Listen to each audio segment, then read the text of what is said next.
PM. Russia backs Butcher Assad with strikes.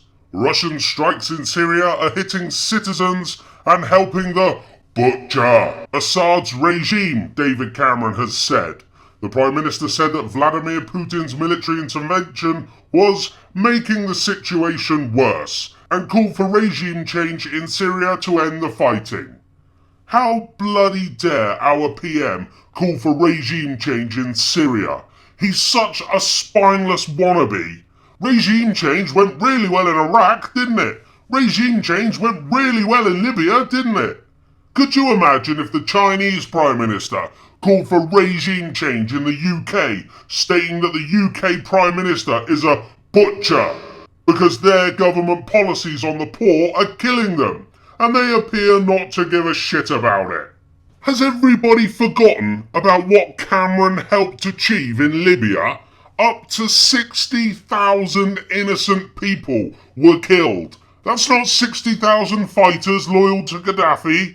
That's 60,000 innocent men, women and children. Apparently, dead children didn't matter when Cameron bombed Libya. Remember also that the West teamed up with Al-Qaeda in Libya to oust Gaddafi. Cameron's murder spree in Libya also allowed ISIS to turn Libya into a recruitment haven and saw their numbers increase dramatically whilst they were killing literally every Christian they came across.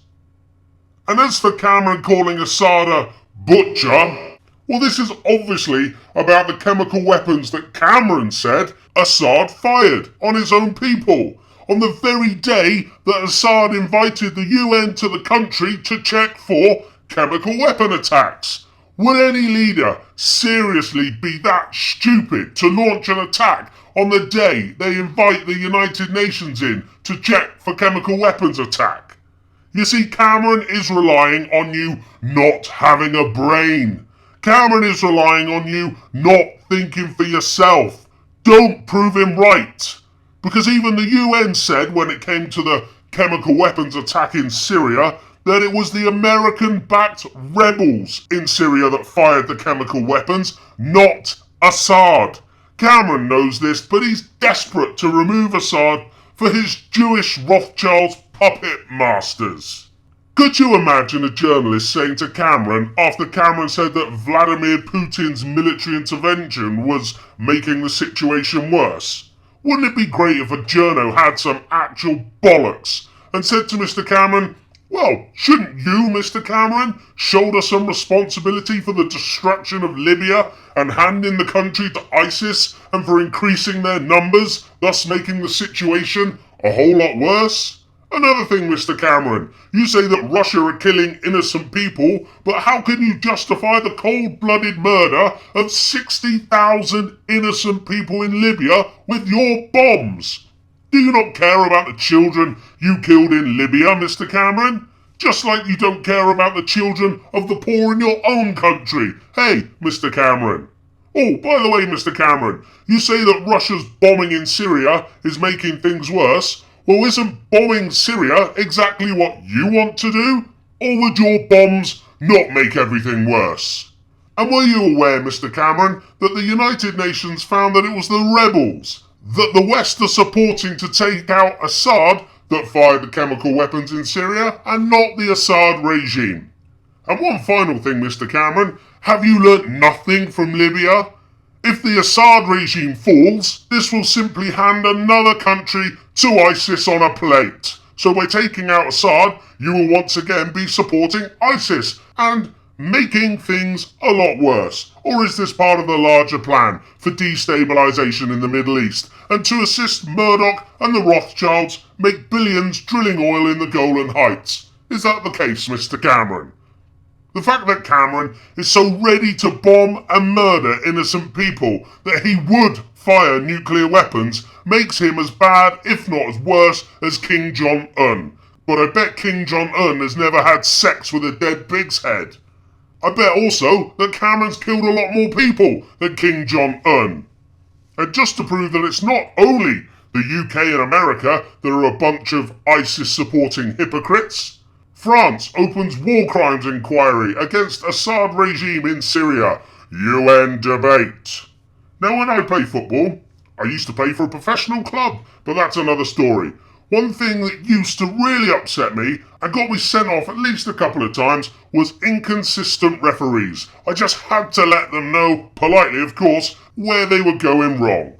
I want things to be just, consistent and fair. Who doesn't?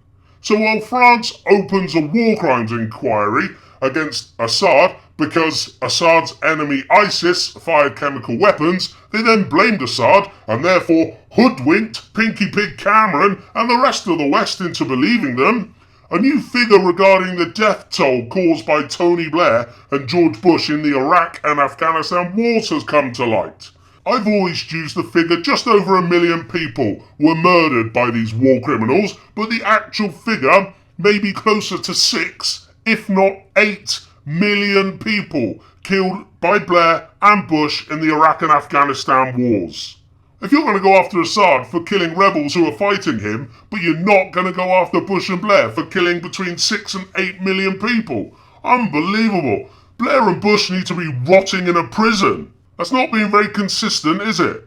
I mean, a leader in a country that the West don't like, because the so-called elite want to take it over and drill for oil, is being charged with war crimes for his enemies killing some people with a botched up chemical weapon, probably given to them by Saudi Arabia. But Tony Blair and George Bush murder up to 8 million people and they fly around the world in private jets earning millions.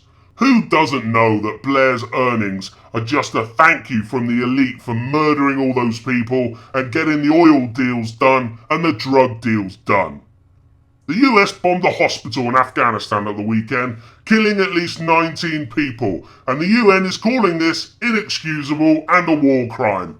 But because America did it, and because Obama sent his condolences, nothing will be done and nobody will get in trouble. Could you even imagine if Russia had bombed a hospital and killed 19 people? It literally would be the start of World War III. The independent newspaper is reporting that it looks like there will be a vote on bombing ISIS in Syria within a few weeks. Airstrikes on ISIS in Syria expected within weeks. Moves to authorise airstrikes on ISIS fighters in Syria are expected within weeks after the Defence Secretary said it should not be left to other countries to keep Britain's streets safe. So, Cameron says bombing Syria will make things worse, so what's he going to do?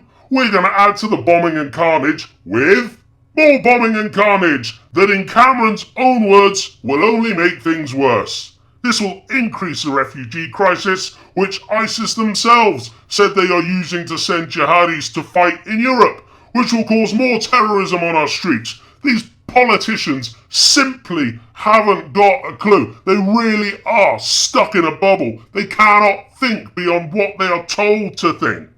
Make no mistake, the UK and the West are on the wrong side of this one. Right, grown-up question alert. Get yourself ready, brace yourself. Do we want justice, or do we want to be run by dictators who can do what the hell they like with virtually no oversight, and who keep the public busy with X Factor and Strictly Come Bloody Dancing, and just lie their way through life for the good of the so-called elite? Come on, people, it's obvious what's going on in Syria. We've got to start getting our heads together and thinking beyond the box in the corner of the room.